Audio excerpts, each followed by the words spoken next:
علیکم ناظرین، good evening. آپ دیکھ رہے ہیں the other side. I am علینا شگیر. ناظرین، آج ہم بات کرنے جا رہے ہیں دکھی انسانیت کی خدمت کرنے والے محسن انسانیت جناب عبدالستار ایدھی کو ہم سے بچھڑے 1 سال مکمل ہو گیا، اور اس 1 سال میں ہم نے ایدھی صاحب کے مشن کو، چونکہ ان کی زندگی بلا شبہ ہم سب کے لیے نہ صرف باعث فخر ہے بلکہ ایک ایسی مثال کی حیثیت رکھتی ہے، اور ایسا ان کا ایک پیغام، ان کا ایک میسج، ان کا ایک مشن، اور جو شمع انہوں نے جلائی اس کو ہم نے تا عمر روشن رکھنا ہے. ہم نے انفرادی اور اجتماعی حیثیت سے کیا ان کے مشن کو کس طرح سے ہم نے اہمیت دی اور کس طرح سے ہم آگے لے کر چل رہے ہیں. ہمارے لیے آج کا دن ایک سوچ کا دن بھی بنتا ہے، اور جس طرح سے ایدھی صاحب خود کہا کرتے تھے کہ میری ماں کا لگایا ہوا ایثار، خدمت اور ہمدردی کا پودا آج ایک تناور درخت جو ہے وہ بن گیا ہے. تو اس تناور درخت کو اور اس سایہ دار اور پھلدار درخت کو ہم نے تا عمر سایہ دار اور پھلدار کی حیثیت سے ہی رکھنا ہے، اور ہم نے یہ سوچنا ہے کہ ہم نے اس مشن کو آگے لے کر کیسے چل رہا ہے. آج ان کی برسی، پہلی برسی کے موقع پر جہاں پر ملک کے وزیر اعظم سمیت اہم سیاستدانوں نے پیغامات تو جاری کیے، بٹ پیغامات کے ساتھ ساتھ جس طرح سے ایدھی صاحب نے اپنی زندگی کا مقصد جو ہے وہ انسانیت کی خدمت پر مرکوز کر دیا تھا، ان کے نقش قدم پر چلتے ہوئے ہم کس طرح سے اپنی زندگی میں ایدھی صاحب کے اس میسج کو ٹرانسلیٹ کر رہے ہیں اور اس مشن کو آگے بڑھانے کے لیے ہم کیا کر رہے ہیں، یہ ہم سب نے سوچنا ہے. آج کے پروگرام میں ہماری بات ہوگی برہان مظفر وانی شہید کے بھی حوالے سے، جو آج شہید تحریک آزادی کشمیر کی جو ہے شہادت کو 1 سال مکمل ہو چکے ہیں، اور اس 1 سال کے اندر مقبوضہ کشمیر میں جس طرح سے بھارتی مظالم میں شدت آتی ہوئی نظر آئی ہے، اس بات سے یہ بالکل ایویڈنٹ ہوتا ہے کہ بھارت جو ہے مقبوضہ کشمیر میں ایک ہاری ہوئی جنگ لڑ رہا ہے. جتنا زور اور جتنے ہتھ کنڈے استعمال کیے جا رہے ہیں نہتے کشمیریوں کو، نوجوانوں کو جس طرح سے شہید، جس طرح سے ان پر مظالم ڈھائے جا رہے ہیں، یہ اور بھارت اتنا ہی اس بے شرمی کی تمام حدیں جو ہے وہ عبور کر چکا ہے.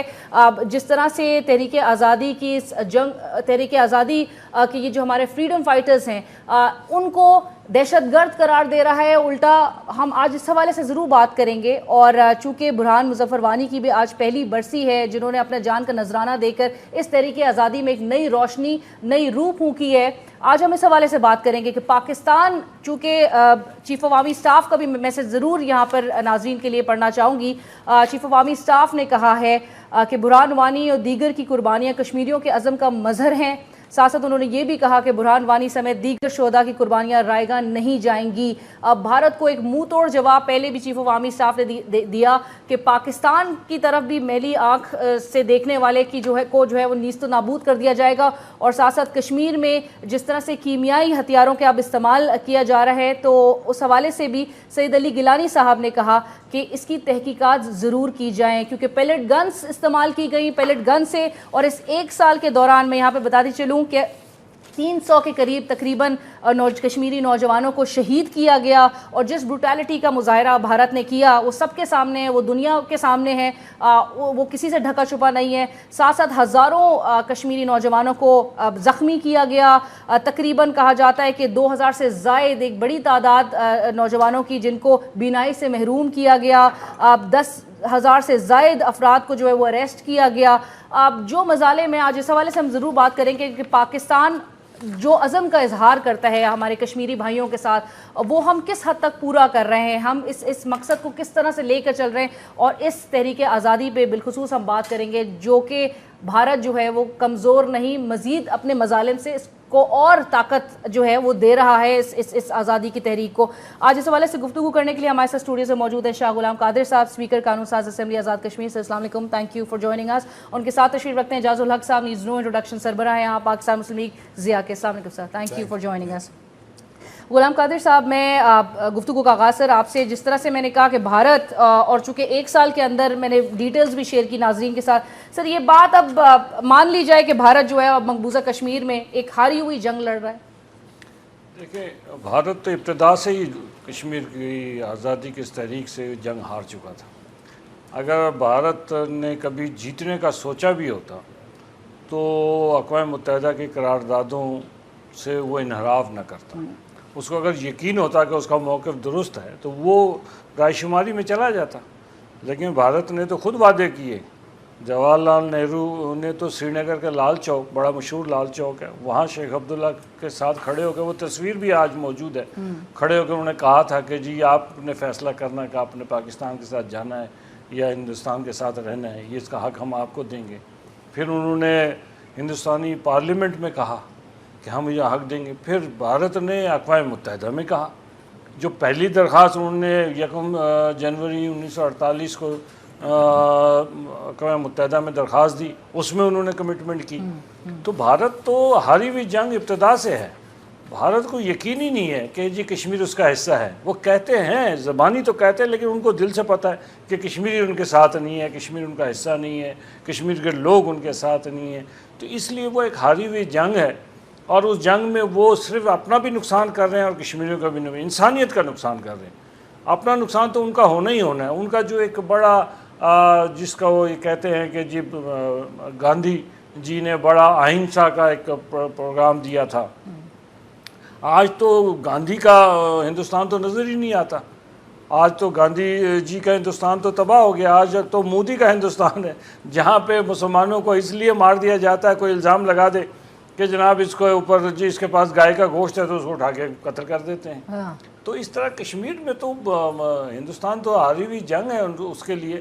اور یہ برہان مظفر وانی دیکھیں نا، برہان مظفر وانی کے اس نے کبھی گولی چلا کر تو کسی کو نہیں مارا، وہ تو ایک ایسا لیڈر تھا، ایک 23 سال کا نوجوان تھا جس نے یہ سوشل میڈیا کو یوز کیا، جو ہم سوشل میڈیا کے خلاف بھی بہت سارے لوگ ہیں، لیکن اس نے اسی میڈیا کو یوز کر کے پوری قوم کو ایسا جگایا کہ ہندوستان کی ساری فوج لگ گئی کہ جی اس برہان مظفر وانی کو پکڑ لو اور اس کو جناب قتل کر دو۔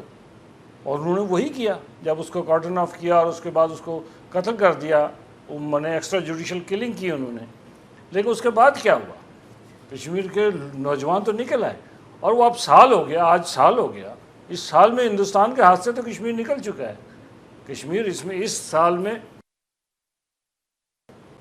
کہنا بہت آسان ہے، 150 دن آکوپائڈ کشمیر میں کرفیو رہا، جہاں بچوں کو اسکول نہیں جا سکے، ہاسپٹل نہیں جا سکے، یونیورسٹی نہیں جا سکے، ملازم دفتروں میں نہیں جا سکے، دکاندار دکان نہیں کھول سکے۔ اس ساری چیزوں کے باوجود اگر کشمیر کا مسلمان پاکستان کا جھنڈا لے کے باہر نکلتا ہے، وہ نوجوان جو ہاتھ میں پتھر لے کے نکلتا ہے، ہندوستان کے آرمی چیف نے کہا کہ جی یہ جو پتھر لے کے نکلتے ہیں ان کو مارنا مشکل ہے، ہماری خواہش ہے کہ ان کے ہاتھ میں ہتھیار چلا جائے۔ دیکھیں کشمیری اتنا بیوقوف تو نہیں ہے کہ جب ہتھیار کی ضرورت ہوگی ہتھیار استعمال کریں گے، ابھی تو پتھروں سے ہی ہندوستان جو ہے لاچار ہو چکا ہے۔ تو یہ تحریک انشاءاللہ جاری رہے گی، یہ تحریک جاری رہے گی اعجاز الحق صاحب۔ اور آپ سمجھتے ہیں کہ 1 سال کے اندر اس تحریک میں، ان مظاہروں میں شدت آتی ہوئی نظر آئی ہے؟ جتنا بھارت زور استعمال کر رہا ہے، یہ کیمیائی ہتھیار استعمال کر رہا ہے، اتنا ان کی جو فریڈم سٹرگل ہے اس میں مزید بوسٹ آ رہا ہے۔ دیکھیں بہت اچھی بات کی آپ نے شروع میں بھی، اور شاہ صاحب نے بھی بڑی اچھی باتیں کی ہیں۔ یہ ایک ایسا مسئلہ ہے جس کو یعنی میں سمجھتا ہوں کہ پوری دنیا پہ کو شرم کرنی چاہیے اس بات، یعنی کہ اقوام متحدہ بھی یہاں آ کر بے بس نظر آتا ہے، اور لگتا ہے کہ یہ وہ نیوٹرل ادارہ نہیں ہے جس کو کہ ڈیلیور کرنا چاہیے، اور جس کو کہ اپنے ہی قراردادوں کے اوپر کھڑا ہونا چاہیے۔ یہ 3rd جنریشن ہے اس وقت جو وہاں پر لڑ رہی ہے، اور آپ نے دیکھا کہ یہ سٹرگل، جیسا کہ شاہ صاحب نے کہا کہ یہ بھارت تو پہلے دن ہی جنگ ہار چکا تھا، اور انہوں نے بڑی کوشش کی ہے، بڑے پوٹا پاٹا جتنے قوانین بنائے، اور اس کے بعد انہوں نے کوشش کی، پھر مائیگریشن کروانے کی کوشش کی کہ ہم یہاں ان کا جو بیلنس ہے اس کو ٹلٹ کر دیں، اور اس کے بعد دنیا کو ایک دکھا دیں یہ کر کے کہ جی ہم نے یہاں پہ پلیبیسائٹ بھی کروا دیا، تو وہ نہیں ہوا۔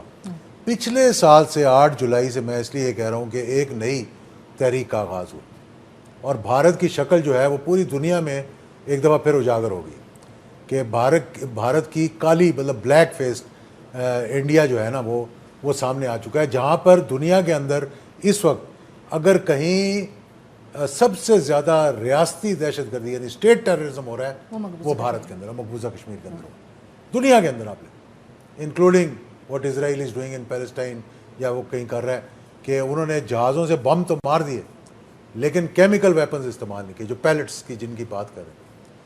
اور میں سمجھتا ہوں کہ یہ بھی الزام نہیں لگا سکتے اب بھارت، یہ الزام بھی نہیں لگا سکتا کہ پاکستان ہیلپ کر رہا ہے یا کوئی اور جو ہے ویپنز بھیج رہا ہے یا ان کو ٹریننگ دے رہا ہے، کیونکہ سارا بارڈر تو آپ نے دیکھ لیا کہ ایل او سی کے ارد گرد آج کل کیا ہو رہا ہے. سر آج کے دن بھی ایل او سی پر شہری آبادی کو نشانہ بنایا گیا اور اپنی قوم کو بھارت پھر گمراہ کر رہا ہے کہ جی پاکستان پہ الزام عائد کر رہا ہے کہ پاکستان نے سیز فائر وائلیشنز کی ہیں. بالکل. اور دنیا کو بھی میں سمجھتا ہوں کہ پہلی مرتبہ ایک پیغام گیا ہے اور اس پہ کنسرن بھی میں دیکھا کہ اب دنیا میں آ رہے ہیں، لیکن اس کو مزید آگے لے جانے کی بٹ سر آپ نے جس طرح سے کہا کہ اقوام متحدہ تک ایک نیوٹرل ادارہ نہیں نظر آتا ہے، اس صورت میں بھارت پہ کوئی پریشر نہیں کریٹ کرا، جہاں پر مینچسٹر میں سانحہ ہوتا ہے، استنبول میں اٹیکس ہوتے ہیں، پیرس میں اٹیکس ہوتا ہے، دنیا لرس کے رہ جاتی ہے. بٹ مقبوضہ کشمیر میں نہ صرف اس ایک سال میں بلکہ کئی دہائیوں سے جو مظالم بھارت جھا رہا ہے، کیوں نہیں دنیا ہل کے رہتی سر؟ دیکھیے یہ بات ہے، یہاں پر کہتے ہیں کہ یہاں پر بھارت کی لابنگ جو ہے وہ ذرا سی تھوڑی مضبوط کہہ لیں اس کو، جیسے امریکہ جو ہے وہ اسرائیل کی مرضی کے بغیر کوئی بات نہیں کر سکتا. اب دوسری سب سے بڑی لابی جو امریکہ کے اندر اس وقت ہے اسرائیل کے بعد، وہ بھارت کی ہے. مطلب میں حقائق کی بات کریں نا آج کے دن تو ہم بالکل، اور وہ وہاں پر ہماری کمزوری سامنے آ جاتی ہے کہ ہم اس مسئلے کو انٹرنیشنلی بین الاقوامی طور پر مسلمان ممالک کے اندر 52 تو اسلامک ممالک ہیں، اگر وہی ایک پلیٹ فارم پر اکٹھے ہو جاتے ہیں اور یہ OIC جو ایک ناکام اور نکمی آرگنائزیشن اگر اسی میں تھوڑا سا دم ہوتا تو آج میں سمجھتا ہوں بہت سے مسلمانوں کے جو ڈسپیوٹس ہیں وہ ریزالو ہو جاتے اور کوئی مشکل بات نہیں تھی. لیکن ہم بھی آپس میں کیونکہ بٹے ہوئے ہیں، اب ہمارا جو ایک ادارہ تھا وہ بھی اب نہ ہونے کے برابر ہے، ہم بھی وہ پیغام نہیں دے سکے. لیکن 8 جولائی کے بعد میں سمجھتا ہوں کہ جس طرح ہمارے فارن آفس کا کہہ لیں یا پرائم منسٹر نے جو اقدام کیے، جس طرح سے انہوں نے تقریر کی اقوام متحدہ کے اندر کہ پہلی دفعہ کھل کر بات کی، انہوں نے برہان وانی کا نام لے کر بات کی انہوں نے، اور مقبوضہ کشمیر کے اندر جو بھارتی ریاستی دہشت گردی ہو رہی ہے اس کی انہوں نے بات کی، جس کا جواب بھارت کے پاس نہیں تھا. ان کی جب فارن منسٹر نے تقریر کی، انہوں نے آئیں بائیں شائیں بلوچستان اور یہ وہ بات کرنے کی کوشش کی، لیکن اس کا وہ جواب نہیں دے سکے کہ کیوں کیمیکل ویپنز استعمال ہو رہے ہیں. اگر آج عراق کو آپ تباہ کر سکتے ہیں اور 15 لاکھ لوگوں کو وہاں پر آپ شہید کر سکتے ہیں، چاہے کوئی بھی ڈسپیوٹ ہو، اور جھوٹا کہہ کر کہ یہ ویپنز آف ماس ڈسٹرکشن ان کے پاس تھے، کیمیکل ویپنز تھے، تو آج ہندوستان سر عام جو پیلٹ گنز استعمال کر رہا ہے جس کے اندر وہ کیمیکلز ہیں کہ شاہ صاحب بتائیں گے کہ 200 سے زیادہ لوگ تو بلائنڈ ہو چکے ہیں وہاں پہ ان پیلٹ گنز، شاید زیادہ ہی ہوں، اس سے بھی زیادہ ہوں. اور کتنے لوگ شہید ہو چکے ہیں، مطلب شروع سے لے کر اب تک تو 1 لاکھ سے اوپر فگر جا چکی ہے، لیکن پچھلے 1 سال کے اندر بھی وہاں پر مطلب ہزاروں لوگ جو سینکڑوں لوگ جو ہے شہید ہوئے ہیں اور ہزاروں جو ہے وہ شدید زخمی ہوئے ہیں. لیکن اس کے باوجود یعنی یہ وہ بھارت کا جو گندا چہرہ ہے وہ سامنے نہیں آ رہا، اور اس کو سامنے جس کو آنا چاہیے. اور سر آپ نے جس طرح سے کہا کہ وزیر اعظم نے برہان وانی کا نام لے کر جب اقوام متحدہ میں ذکر کیا تو اس کے بعد بھی بھارت جو ہے اپنے ہی ہتھ کنڈے استعمال کر رہا تھا اور کہہ رہا تھا کہ یہ مقبوضہ کشمیر میں آزادی کی جو جنگ لڑنے والے ہمارے نوجوان ہیں ان کو دہشت گرد قرار دے رہا تھا، اور اس پہ بھی بڑا سخت ریزرویشنز کا اظہار کیا گیا کہ وزیر اعظم نے ان کو ہیرو کہا. تو ایک انسان جو کہ ایک را ایجنٹ پاکستان سے پکڑا جاتا ہے، جو اس بات کو کنفیس کرتا ہے کہ میں پاکستان کو توڑنے کی ایکٹیویٹیز میں سرگرمیوں میں ملوث تھا، اس کو بھارت اپنا بیٹا کہہ کے کیا اپنا چہرہ دکھا رہا ہے پوری دنیا میں؟ یہ ڈبل سٹینڈرڈز ہیں نا، یہ بھی بالکل ڈبل سٹینڈرڈز ہیں کہ ایک طرف تو آپ دیکھ رہے ہیں کہ آپ اس بات کا اعتراف کر رہے ہیں کہ آپ بلوچستان کے اندر انسرجنسی کروا رہے ہیں، آپ اس بات کا اعتراف کر رہے ہیں کہ آپ کا جو پکڑا گیا ایجنٹ جس کو کہا کہ پہلے یہ نہیں تھا وہ ایک فوج سے ان کے تعلق رکھتا تھا اور وہ یہاں آ گیا، اس کو اپنا بیٹا بنا لیا اور اس کے لیے انٹرنیشنل کورٹ میں چلے گا، کورٹ آف جسٹس میں چلے گا بالکل، اور ICJ میں جا کر وہاں پر اب کیس لڑنے کی کوشش کریں. اور دوسری طرف جہاں اتنے مظالم ہو رہے ہیں، جہاں لوگوں کو مارا جا رہا ہے، جہاں ہتھیار غلط کیمیکل ویپنز استعمال کیے جا رہے ہیں، وہ چہرہ جو بھارت کا ہے وہ ہم نے دکھانا ہے دنیا کو. وہ پاکستان، ہمارا فرض بنتا ہے، ہمارا یہ قرض ہے ان شہیدوں کے اوپر کہ جنہوں نے آج بھی میں کہتا ہوں کہ کسی کی جرت نہیں آج پاکستان کے اندر بھی، اگر آج میں حکومت کا کہوں کہ حکومت کہے جی کہ فلاں جگہ پہ آپ یہ کام نہیں کر سکتے، تو بہت کم لوگ دیکھیں گے جن میں اتنی ضرورت ہو. بھارت کے اندر پاکستان کی کرکٹ ٹیم کو سپورٹ کرنا, بھارت کے اندر پاکستان کا جھنڈا اٹھانا, اور وہ اندرابی کیا نام ہے پورا ان کا, آسیہ اندرابی, جس نے کہا اور کھڑے ہو کر کہا, برملا کہا کہ میں اٹھاؤں گی پاکستان کا جھنڈا, میرے ساتھ جو کرنا ہے کر لو, اور ساری عمر انہوں نے جیلوں میں گزار دی. یہ مطلب یہ ہمارا تو اب اتنا کم سے کم فرض بنتا ہے بحیثیت مسلمان اور ایک پاکستانی ہونے کے کہ ہم ان کے ساتھ کھڑے ہوں کہ ہمارے لیے وہ قربانیاں دے رہے ہیں. اور بھارت کو تکلیف ہی ہے, وہ وہاں پہ جو کہہ رہے ہیں نا, انہوں نے کہا, شاہ صاحب نے بالکل صحیح کہا کہ وہ کہتے ہیں جی پتھر کے خلاف تو ہم نہیں لڑ سکتے, کاش بندوقیں اٹھا لیں. سب سے زیادہ تکلیف ان کو ہوتی ہے جب وہاں پاکستان زندہ باد کا نعرہ لگتا ہے, یا پاکستان کا جھنڈا اٹھایا جاتا ہے, یا پاکستان کے لیے وہ نعرہ لگاتے ہیں. اور وہ اب یہ بھی نہیں ہم کہہ سکتے جی کہ وہ ویپنز استعمال کر رہے ہیں اور وہاں پر جناب ٹریننگ ہو رہی ہے اور وہاں پہ دہشت گرد بھیجے جا رہے ہیں. اس کے باوجود کہ ابھی انہوں نے ان کو عالمی دہشت گرد صلاح الدین صاحب کو قرار دلوا دیا, یا حافظ سعید صاحب پہ الزامات لگوا دیے جن کا ابھی اس وقت موجودہ صورتحال میں کوئی تعلق بھی نہیں وہاں سے. بالکل, یعنی اب کوئی تعلق بھی نہیں ان کا کہ وہ کہہ رہے ہوں یہ کریں. لیکن اب امریکہ کو بھی چاہیے کہ کم سے کم یہ تو سوچیں کہ جب یہ کام آپ کرنے کو جا رہے ہیں اور کسی کو آپ کہہ رہے ہیں کہ عالمی دہشت گرد ہم کر رہے ہیں, تو پھر مودی کو بھی عالمی دہشت گرد کہیں نا. بٹ سر یہ جو ٹرمپ اور مودی نیکسس جو نظر آتا ہے, جس پر ہمارے وزیر اعظم نواز شریف صاحب نے کہا کہ یہ پاکستان کے لیے کوئی خطرے کی بات نہیں ہے. مودی جو ہیں وہ جا کے ملاقات کرتے ہیں اسرائیل میں, اور جو یہ انڈیا اسرائیل کا گٹھ جوڑ نظر آ رہا ہے, کیا یہ بھی ہمارے لیے خطرے کی بات نہیں, نوئنگ کہ اسرائیل بھی جو ہے وہ نہ صرف ہمارا بلکہ مسلم امہ کا جو ہے وہ دشمن ہے. ایک مجھے چھوٹی سی بریک لینی ہے, بریک کے بعد ڈسکشن کو آگے بڑھاتے ہیں, ہمارے ساتھ رہیے. شاہ غلام قادری صاحب, گفتگو کو آگے بڑھاتے ہوئے بریک سے پہلے بھی میں نے جس طرح سے کہا کہ انڈیا اور اسرائیل کا گٹھ جوڑ, کیا یہ بھی ہمارے لیے کوئی خطرے کی بات نہیں, اور ساتھ ساتھ یہ کہ آج کے دن برہان وانی کی برسی کے موقع پر انٹرنیٹ, سوشل میڈیا پر پابندی اور کرفیو نافذ کرنا, ایل او سی پر پھر بھارتی جس طرح سے نظر آ رہا ہے بھارت کی جانب سے نشانہ بنایا جا رہا ہے شہری آبادی کو, اس کے نتائج کیا ہو سکتے ہیں؟ لیکن اس میں 2-3 سوال ہیں آپ کے. پہلی بات تو یہ ہے کہ اسرائیل اور بھارت یہ کب ہمارے دوست رہے ہیں کہ جو ہم کہیں کہ یہ ان سے ہمیں خطرہ نہیں ہے. یہ تو ہمیشہ سے ہمارے دوست نہیں رہے, ہمارے دشمن رہے ہیں. اور اسرائیل کا اور ہندوستان کا, بھارت کا جو نیکسس ہے وہ ایسے ہی ہے کہ ایک وقت میں مقبوضہ کشمیر میں جب تحریک 89-90s میں جب دوبارہ شروع ہوئی, اس کے بعد وہ قابو نہیں کر پا رہے تھے. تو آئی تھنک سیمون پیرس جو تھا, وہ اسرائیل کا وزیر اعظم, وہ جب ہندوستان کے دورے پہ گیا تو انہوں نے اپنے ایکسپرٹس بھیجے. انہوں نے کہا کہ جی کشمیر میں آپ جس طرح لڑ رہے ہیں اس طرح نہیں ہے. انہوں نے ان کا ایڈوائسز دی, بلکہ اسرائیل کے ایڈوائس پہ ڈیموگرافی, جس کا اعجاز الحق صاحب نے ذکر کیا, ڈیموگرافک چینج کرنے کی کوشش کی گئی. تو کشمیر کی تحریک کے خلاف تو اسرائیل بھی ہے اور ہندوستان تو ہے ہی ہے. وہ اس لیے ہے, اسرائیل کے ساتھ ہمارا اتنے ہزاروں میل کا فاصلہ ہے, کہ اس لیے ہے کہ ہم نے ہمیشہ فلسطین کی حمایت کی ہے. لیکن آپ نے کبھی دیکھا ہے کہ فلسطین کے کسی آدمی نے ہماری حمایت کر دی ہو؟ تو نہیں. ایک تو بات اس لیے ہمیں نظر رکھنی چاہیے. ابھی جو پرائم منسٹر مودی کا امریکہ کا دورہ, اس کے فوراً بعد اسرائیل کا دورہ, اس کو اتنا لائٹلی نہیں لینا چاہیے کہ جناب یہ امریکہ کے بعد فوری طور پر اسرائیل گیا. دیٹ مینز جو امریکہ کا پالیسی ساز جو طبقہ ہے وہ اسرائیل کے فیور میں رہتا ہے.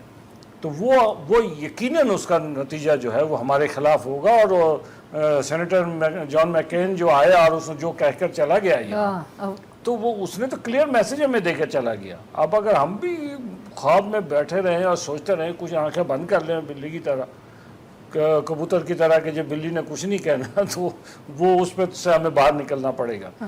جہاں تک بات یہ ہے کہ کشمیر کی ساری تحریک میں ہمارا جو اگلا قدم کیا ہونا چاہیے, میں اس پہ جانا چاہتا ہوں. اس پہ سب سے پہلے تو پاکستان کے اندر جو ہے نا کنسنسس بلڈ اپ ہونا چاہیے. آج جو سب سے بڑی بات ہے وہ یہ ہے کہ پاکستان کی سیاسی قیادت, جیسے اعجاز الحق صاحب نے ذکر کیا کہ نواز شریف صاحب گئے اقوام متحدہ میں اور انہوں نے جا کے برہان وانی کو شہید قرار دیا. یہ پاکستان کے کسی پرائم منسٹر نے اس طرح دبنگ انداز میں پہلی بار کہا تھا. آج جو army chief general Qamar Javed Bajwa صاحب کی سٹیٹمنٹ ہے برہان وانی کے حوالے سے، تو یہ کوئی معمولی بات نہیں ہے.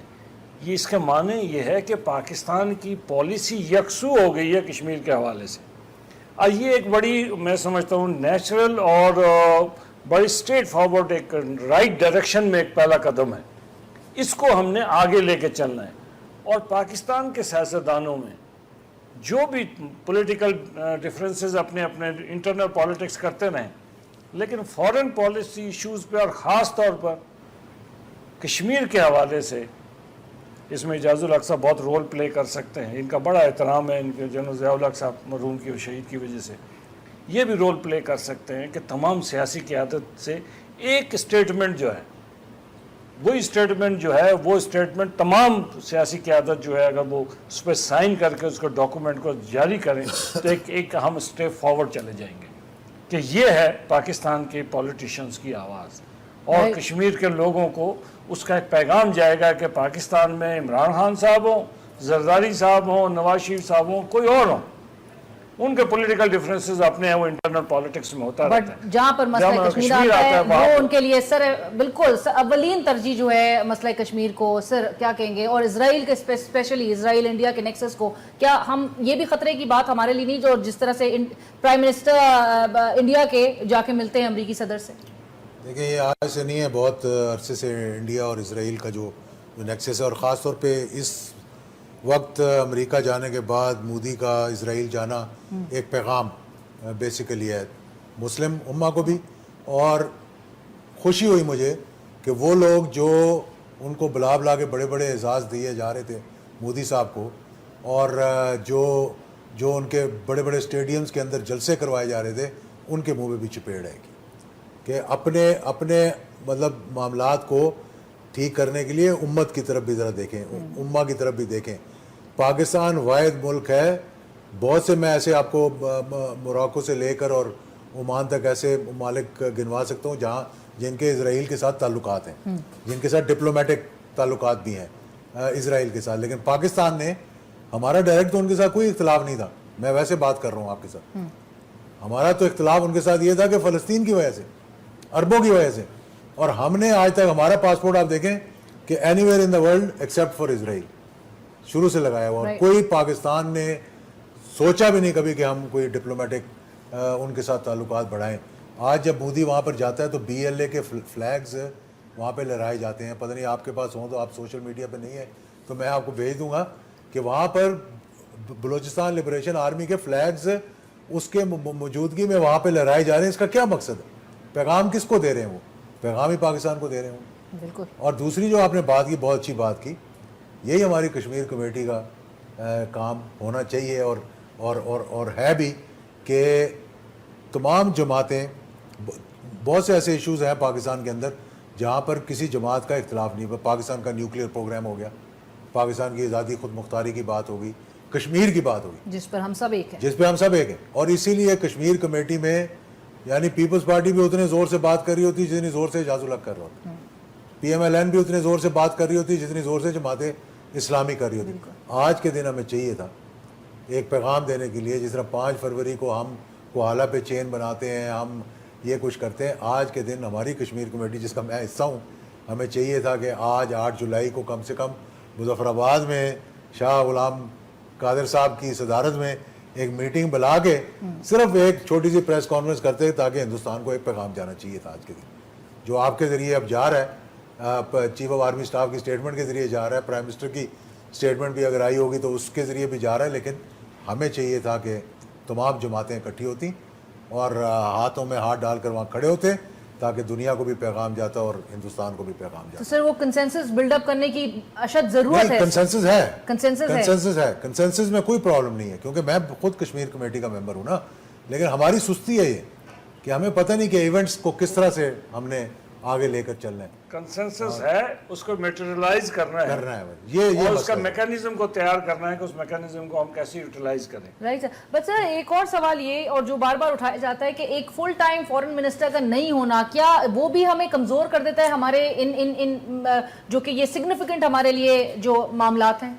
دیکھیں یہ تو اب حکومت کی صوابدید ہے نا، اس پہ بہت سے لوگوں نے تنقید کی ہے کہ فل ٹائم فارن منسٹر نہیں ہے. میں یہ کہتا ہوں کہ سرتاج عزیز صاحب پہ تو مجھے کوئی اعتراض نہیں ہے، لیکن سرتاج عزیز صاحب as an adviser to the prime minister کام کر رہے ہیں، تو ان کا ایک پروٹوکول وہ نہیں ہوتا باہر جا کر جیسے کہ ایک فارن منسٹر کا ہونا چاہیے، اور وہ قلمدار انہوں نے اپنے پاس رکھا ہوا ہے. اگر سرتاج عزیز صاحب کو سینیٹر بنا کر منسٹر بنا دیا جاتا تو ان کا ایک پروٹوکول فرق ہوتا. اور باہر کے ملکوں میں اس چیز کو بہت دیکھا جاتا ہے، یہ اسپیشل اسسٹنٹ ہے، یہ ایڈوائزر ہے، یہ منسٹر ہے، تو اس لحاظ سے صحیح ہے. لیکن جہاں تک ذہانت کا تعلق ہے، جہاں تک ایکسپیرینس کا تعلق ہے، جہاں تک مطلب as a finance minister, as a foreign minister, میں یہ نہیں کہہ سکتا کہ سرتاج عزیز پہ میں کوئی تنقید کر سکوں. ہاں ایج ان کی کافی زیادہ ہوگی اس وجہ سے، لیکن اس سے مجھ سے زیادہ انرجی ان کے اندر ہے اس وقت، رائٹ سر. یا باقی لوگوں سے بھی. تو فل ٹائم فارن منسٹر ہونا چاہیے میں سمجھتا ہوں، چاہے وہ سرتاج عزیز کو بنائے یا کسی اور کو بنائے، یہ تو حکومت کی صوابدید ہے. رائٹ. اور جس طرح شاہ غلام قادری صاحب آپ نے بھی کہا کہ کنسنسس موجود ہے، بٹ اس کو کس طرح سے مٹیریلائز کرنے کی ضرورت ہے. ایمنسٹی انٹرنیشنل کی رپورٹ کا میں ضرور ذکر کرنا چاہوں گی، جس میں لکھا گیا تھا کہ مقبوضہ جموں کشمیر میں ڈھائے جانے والے بھارتی مظالم کی مثال انسانی تاریخ میں نہیں ملتی. سر ہر فورم پہ ہمارے لیے جتنی importance CPEC, one belt one road یہ منصوبے رکھتے ہیں، آپ نہیں سمجھتے ہر فورم پہ جا کے ہم جس طرح سے ڈیلیگیشن لے کے جاتے ہیں، اجاگر کرتے ہیں، ہمارے یہاں سے ڈیلیگیشن جاتے ہیں مسئلہ کشمیر کے بھی حوالے سے دوسرے ممالک میں جا کے، ان کو اس حد تک ویل ورسڈ ہونا چاہیے؟ کیونکہ ہم نے گزشتہ سال میں کچھ اس طرح سے انسیڈنٹس بھی دیکھے، جو لوگ ان ڈیلیگیشن کی قیادت کر رہے ہیں وہ ان کی خود اتنی جو ہے معلومات اس حد تک اپ ٹو ڈیٹ نہیں ہے، یا نظر نہیں آتی، یا وہ اتنے ویل ورسڈ نہیں نظر آتے اس مسئلہ کشمیر کے معاملے پر کہ وہ جا کے دنیا کو بھارت کا اصل چہرہ دکھا سکیں. تو آپ سمجھتے ہیں کون کون سے فورم سر اپروپریٹ ہوں گے جس پر پاکستان کو جا کے آواز اٹھانی چاہیے، اور ہمارے لیے اولین ترجیح جس طرح ہم سی پیک کو دے رہے ہیں مسئلہ کشمیر کو دیں؟ دیکھیں بنیادی طور پر اس میں ایک تو مسئلہ یہ ہے کہ جی جو لوگ یہاں سے جاتے ہیں یا ان کو ویل ورسڈ ہونا چاہیے کشمیر، یہ ٹھیک بات ہے. لیکن اگر ایک آدمی کشمیر کا ایک سیاست دان ہے پاکستان کا یا آفیشل ہے جس کو آپ بھیجا جاتا ہے، اس کا کام ہے وہ پیغام لے کے جانا، اس نے جا کے وہاں ڈیبیٹ ہی نہیں کرنی، اسے ڈیبیٹ نہیں کرنی. اس لیے اس میں تو گنجائش ہے کہ وہ ایک لکھی ہوئی تحریر لے کر چلا جائے. ہر آدمی مشاہد حسین سید نہیں ہو سکتا، یہ اعجاز الحق نہیں ہو سکتا، یہ تو ایک بات ہے. لیکن اگر ایسے لوگوں کو بھیجا جائے جو ڈیبیٹ کرنے کا موقع ہے تو برائے مہربانی کشمیریوں کو آگے کر دیا کریں تاکہ اپنا کیس وہ بہتر انداز گراس روٹ کشمیری جو کشمیریز ہیں جن کو پتہ ہے اس کیس کا کہ کہاں سے شروع ہوا اور کون سی قرارداد ہے، کب شروع ہوا، کون کب شہید ہوا، یہ ساری چیزیں ہمیں جتنی پتہ ہے وہ باقیوں کو شاید انہیں معلومات نہیں ہے. بالکل. تو یہ اس کو اس طرح جو ہے وہ دوسرا آپ نے ایک جو بات کی میں اس کو سی پیک اور ہر فورم وہ دیکھیں آج کا دور جو ہے نا، آج کا آپ نے ایونیوز تلاش کرنے کہ جہاں پہ آپ مسئلہ کشمیر کو لے جائیں. بالکل. کیا پاکستان اقوام متحدہ کے سیکیورٹی کونسل میں ایک چٹھی لکھ کے، ڈوسیز تو دے دیتے ہیں ہم انڈیا کے خلاف، چٹھی لکھ کے وہاں پہ صرف کوئی قرارداد کی ضرورت نہیں ہے، اجلاس طلب کروا لیں. میں سجیسٹ کروں گا پاکستان کے فارن منسٹر کو اس پہ غور کریں کہ اجلاس طلب کر کے یہ کہیں کہ وہاں پہ جو مظالم ہو رہے ہیں وہ گورنمنٹ آف انڈیا کو کہا جائے کہ جی ان کے اوپر جو ہے وہ ان کو روکے. یونائٹڈ نیشنز کی جو ہیومن رائٹس کونسل ہے بیسڈ جنیوا میں، اس کا اجلاس بلایا جائے، اسپیشل سیشن بلایا جائے. وہ بلا سکتے کوئی کنٹری بلا سکتے، درخواست کر 15 دن کے اندر اجلاس ہو، وہاں پہ کہیں کہ جناب یہ ہے، اب اس کا نوٹس لیں. تو یہ اس میں کوئی نہ خطرہ ہے کہ جی آپ کے خلاف قرارداد ہوگی، نہ آپ نے قرارداد پاس کرنی ہے، آپ نے صرف اجاگر کرنا ہے. ہندوستان کو بیک فٹ پہ تو لے جائیں نا، ہندوستان پہ اتنا پریشر تو بلڈ اپ کر دیں کہ جی ہندوستان جو ہے کشمیر کے مسلمانوں پہ مظالم میں کمی لے آئے یا باز آنے کی کوشش کرے. ہمیں وہ اقدامات کرنے پڑیں گے. انٹرنیشنلی ہمیں مختلف پارلیمنٹس ہیں، کیا پارلیمنٹس میں جب پارلیمنٹری ڈیلیگیشنز یہاں سے جاتے ہیں، میں نے کئی بار یہاں پہ سجیسٹ کیا ہے کہ آپ آزاد کشمیر سے بھی لوگوں کو لے کے جائیں تاکہ جب آپ جاتے ہیں وہاں تعارف کرائیں گے کہ یہ آزاد کشمیر سے بھی لیجسلیٹر آیا ہوا ہے ہمارے ساتھ، اس کی بات آپ سن لیں. ایبسلیوٹلی. تو اس سے کچھ چیزیں جو ہیں وہ بلڈ اپ ہونی شروع ہو جائیں گی. بالکل سر، اور اقدامات آپ نے جس طرح سے کہا کہ ہم نے لینے ایونیوز ہم نے تلاش کرنے ہیں کہ جس طرح سے ہم بھارت کا اصل چہرہ پورے دنیا کے آگے ایکسپوز کر سکیں، دکھا سکیں. تھینک یو سو مچ اعجاز اللہ صاحب، بہت شکریہ. آپ نے بھی ہمیں جوائن کرا. شاہ غلام قادر صاحب بہت شکریہ، آپ نے ہمیں جوائن کرا. نیکسٹ سیگمنٹ میں ہمارے ساتھ موجود ہوں گے صدر آزاد کشمیر مسعود خان صاحب. آپ دیکھتے رہیے وقت news.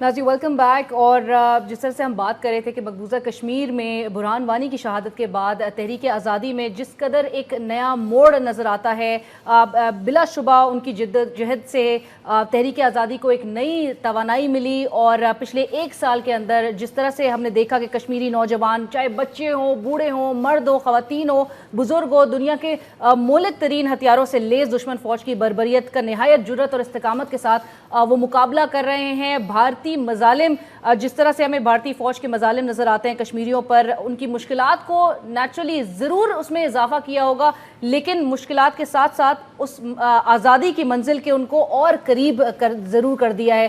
I am very honoured, اس وقت ہمیں جوائن کرا ہے مسعود خان صاحب نے، جو کہ پریزیڈنٹ ہیں آزاد جموں اینڈ کشمیر کے. السلام علیکم مسعود خان صاحب. وعلیکم السلام sir, thank you so much for taking time out for اس.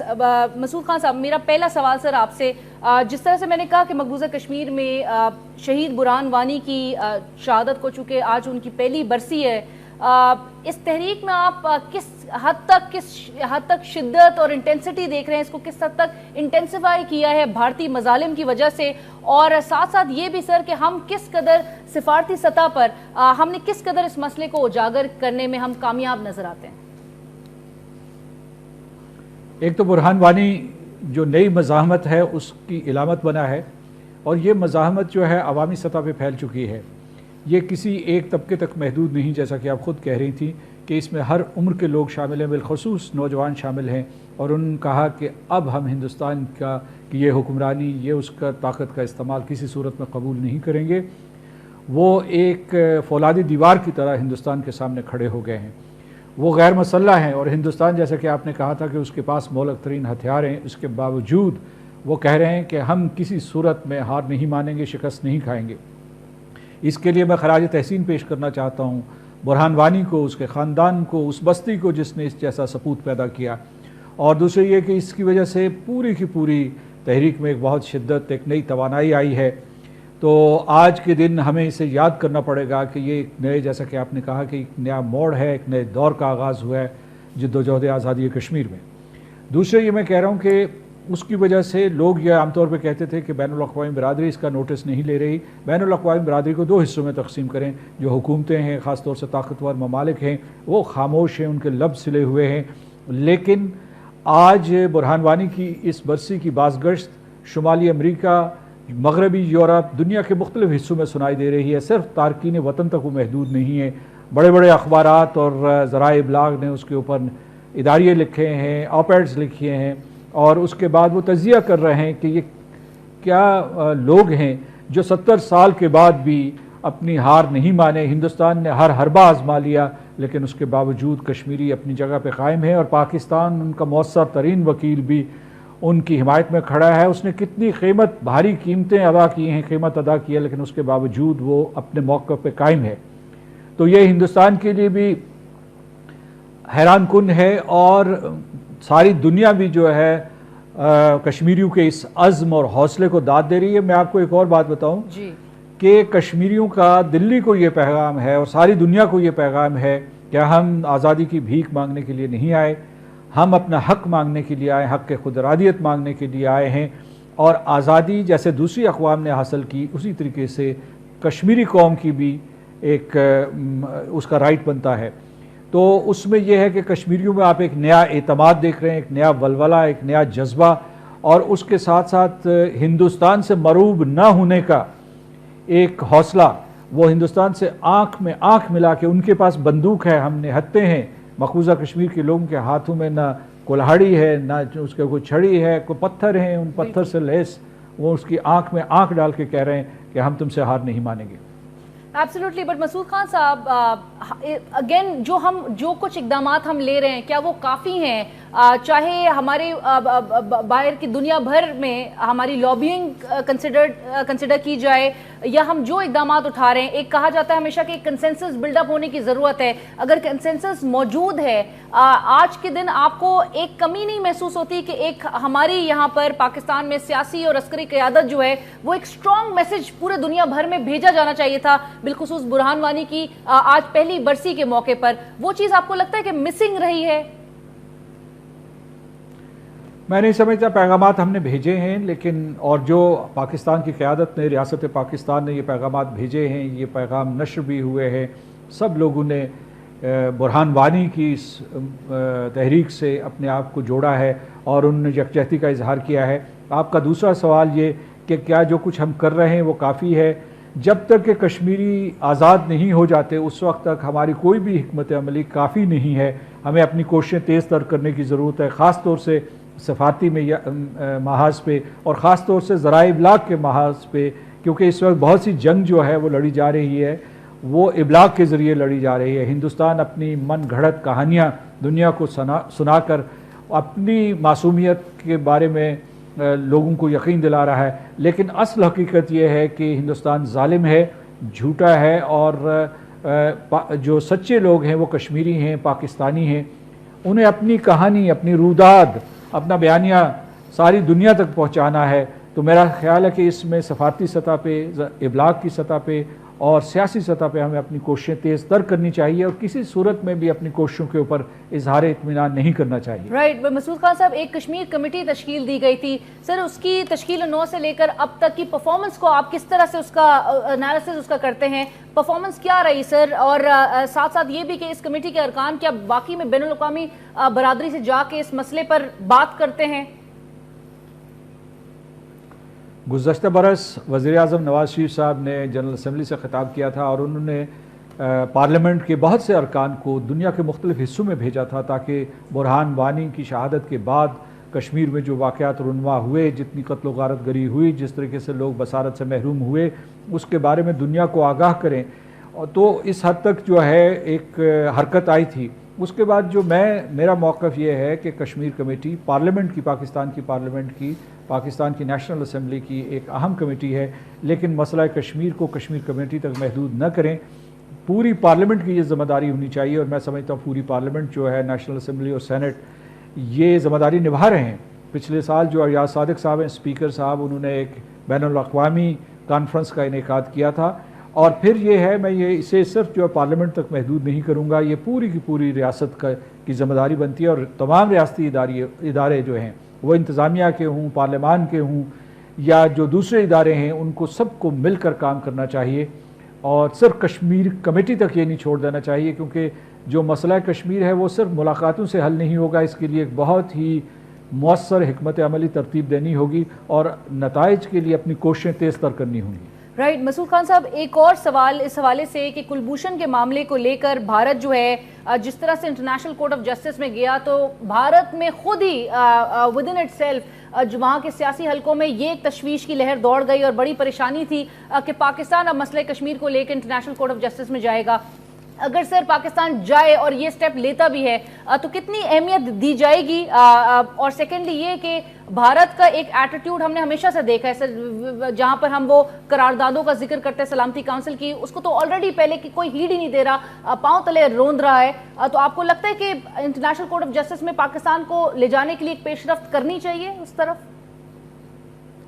میں اس کے مخالف ہوں. میں نے کھل کے اس کے اوپر اپنا اظہار خیال کیا ہے.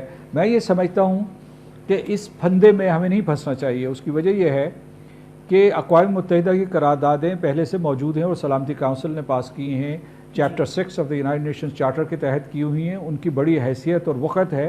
ان کے اوپر عمل درآمد نہیں ہوا، یہ الگ بات ہے، ان کے اوپر عمل درآمد ہونا چاہیے. جو سلامتی کونسل ہے بڑا ادارہ ہے، مقتدر ادارہ ہے. آپ وہاں سے ایک عدالت میں یہ مسئلہ لے جائیں گے تو یہ دو فریقین کے درمیان ہو جائے گا. اس کے علاوہ یہ جو کشمیری اس میں سے نکل جائیں گے اس ایکویشن میں سے.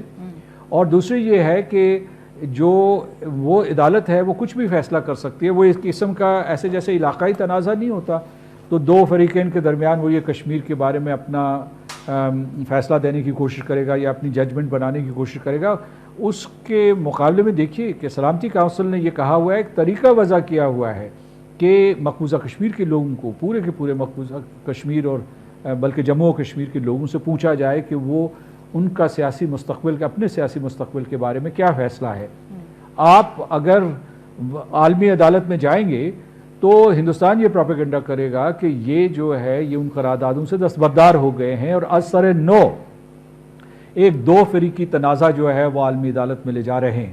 تو میرا خیال ہے کہ اسے بہت غور سے سمجھنے کی ضرورت ہے اس پورے کے پورے مسئلے کو. اس کے اوپر تجزیہ کرنا چاہیے, قانونی ماہرین سے جو ہے مشورہ کرنا چاہیے, اس کے بعد کوئی فیصلہ کرنا چاہیے. جذبات کی رو میں کہ چونکہ وہ کلبھوشن یادو کو لے کے گیا تو ہمیں بھی لے جانا چاہیے, یہ کوئی اس کا کوئی آپس میں اس کا کوئی ربط بنتا نہیں ہے. رائٹ. مسعود خان صاحب, مودی کا اسرائیل کا دورہ اور اس سے قبل ٹرمپ مودی نیکسس جو نظر آتا ہے, جس کے حوالے سے پاکستان کے وزیر اعظم کہتے ہیں کہ پاکستان کے لیے کوئی خطرے کا باعث نہیں یا کوئی خطرہ نہیں, کیا باقی پاکستان کے لیے کوئی خطرہ نہیں ہے when it comes to CPEC اور مسئلہ کشمیر؟ کیا ہمیں اس کے پرامن حل کے لیے سر پہ کس طرح سے اقدامات لینے کی ضرورت ہے؟ میں تو کہوں گا خطرہ ہے. یہ جو مودی اور ٹرمپ نے بیان دیا ہے اسے پاکستان کو خطرہ ہے. انہوں نے پاکستان کو براہ راست مخاطب کیا ہے, پاکستان کے اوپر الزامات لگانے کی کوشش کی ہے. تو ہمیں چوکنا رہنا چاہیے.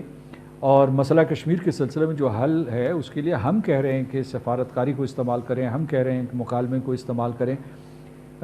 ہندوستان تو جو ہے طاقت کی زبان استعمال کرتا ہے. ہندوستان تو کشمیریوں کو کچل رہا ہے, ان کو مار رہا ہے. وہ سمجھ رہا ہے کہ اپنی دہشت سے ان کو منوا لے گا اور ان کے علاقے کو اس اپنی ریاست میں ضم کر دے گا. ہم یہ نہیں کہہ رہے.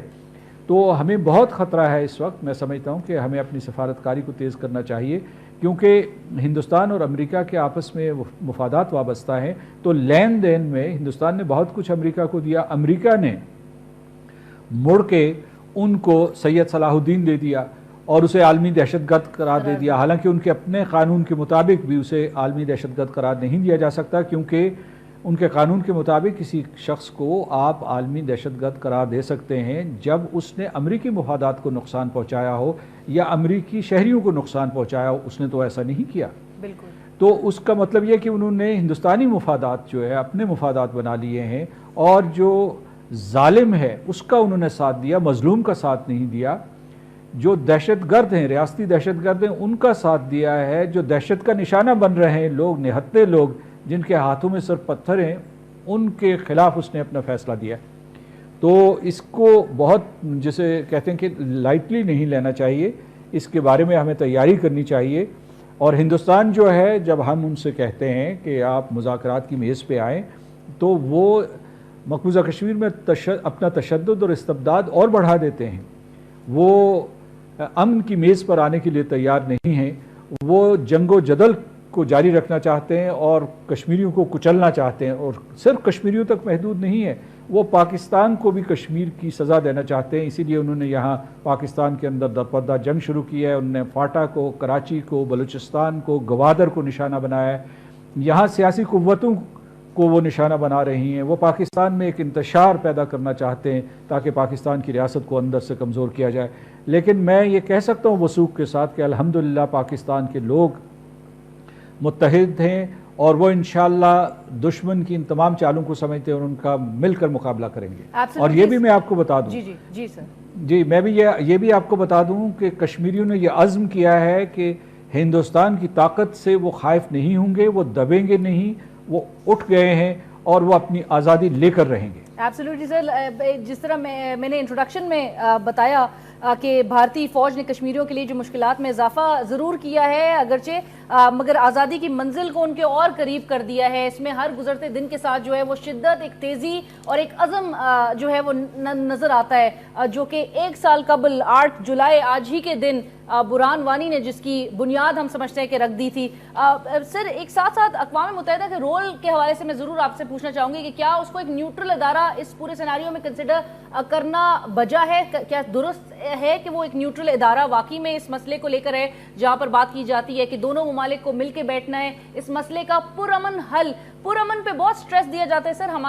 ہم جس طرح سے مظاہرے دیکھ رہے ہیں آج کے دن بھی پورے دنیا بھر میں کشمیری جو ہیں آج کے دن پرامن مظاہرے کر رہے ہیں, تو ہم اگرچہ پرامن حل ضرور چاہتے ہیں اس مسئلے کا, بٹ کیا بھارت کی اس وقت انٹینشنز نظر آتی ہیں کہ وہ پرامن حل واقعی میں چاہتا ہے کہ اس مسئلے کا نکلے؟ اینڈ سیکنڈلی, آپ جس طرح ہم ٹرمپ اور مودی کی بات کر رہے تھے سر, کیا امریکہ بھول گیا ہے کہ نریندر مودی کو جتنی بار امریکہ کا ویزا جو ہے وہ مسترد کیا گیا ہے تو کس بیسس پہ مسترد کیا جا رہا تھا؟